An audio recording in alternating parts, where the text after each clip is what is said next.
Hello friends, welcome back to my channel Jay's Cooking Gallery. இன்னைக்கு நம்ம வீடியோல ஒரு டிஃபரண்டான பிரேக்ஃபாஸ்ட் ரெசிபி தான் பார்க்க போறோம். ஆப்பம் எப்படி செய்யறதுன்னு பார்க்கலாம்.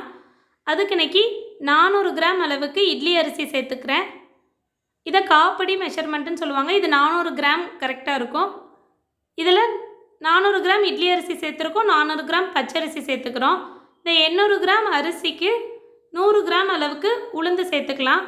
உங்களுக்கு கரெக்டான மெஷர்மெண்ட் டிஸ்கிரிப்ஷனில் கொடுக்குறேன், செக் பண்ணிக்கோங்க. சேர்த்துட்டு இப்போ இதை நல்லா நம்ம க்ளீன் பண்ணி எடுத்துகிட்டு வந்துக்கலாம் தண்ணி ஊற்றி. இப்போ நல்லா அலசி எடுத்தாச்சு. இப்போ இதில் வந்து ஒரு டேபிள் ஸ்பூன் அளவுக்கு வெந்தயம் சேர்த்துக்கலாம். வெந்தயம் ஆட் பண்ணிவிட்டு இதை நம்ம இப்போ நல்லா தண்ணி ஊற்றி 1 மணி நேரம் பக்கம் ஊற வச்சு எடுத்துக்க போகிறோம். இது இப்போ நல்லா ஊறட்டும். இப்போ நல்லா ஊறிடுச்சு. இதை நம்ம தண்ணியை நல்லா வடிகட்டிட்டு கிரைண்டரில் சேர்த்து அரைச்சிக்க போகிறோம்.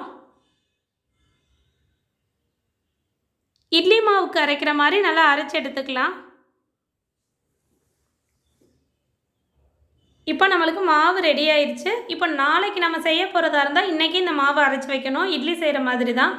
இப்போ இதில் மொத்தமாக உப்பு போட்டு கரைச்சி வச்சிடாதீங்க. ஏன்னா இது நம்மளுக்கு 2 in 1. இதிலே நம்ம பணியாரம் எப்படி செய்கிறதுன்றதை நெக்ஸ்ட் வீடியோவில் காட்டுறேன். நான் நைட் அரைச்சி வச்சுட்டு மார்னிங் ஆப்பம் செய்கிறேன். இப்போ ஒரு பவுலில் தேவையான அளவுக்கு மாவு எடுத்து வச்சுருக்கேன். இந்த மாவு இந்த மாதிரி திக்காக தான் இருக்கும்.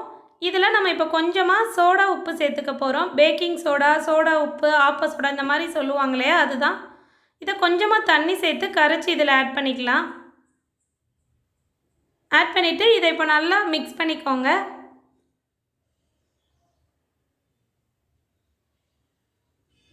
இந்த மாவு கொஞ்சம் நல்லா தண்ணியாக தான் இருக்கணும். அப்போனா தான் ஆப்பம் சுடுறதுக்கு நல்லா கரெக்டாக இருக்கும்.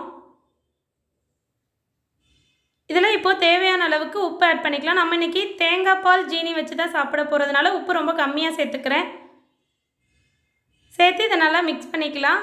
இதில் இப்போ டேஸ்ட்டுக்காக நம்ம தேங்காய் பால் எடுக்கிறதுக்காக தேங்காய் அரைச்சோம் இல்லையா, அதுலேருந்து ஒரு டேபிள் ஸ்பூன் அளவுக்கு தேங்காய் பேஸ்ட் சேர்த்துக்கிறேன். இதை சேர்த்துக்கோங்க, டேஸ்ட் ரொம்ப நல்லாயிருக்கும். இந்த மாதிரி நல்லா தண்ணியாக கரைச்சி எடுத்துக்கலாம். அவ்வளோதான், இப்போ மாவு தயாராகிடுச்சு. அடுப்பில் ஒரு ஆப்ப சட்டி வச்சுக்கலாம். இப்போ இதில் இந்த மாவை இந்த மாதிரி சுற்றி எடுத்து ஊற்றணும். நம்ம தோசை ஊற்றுற மாதிரி மிடில் ஊற்றிட்டு தேய்ச்சி விடக்கூடாது.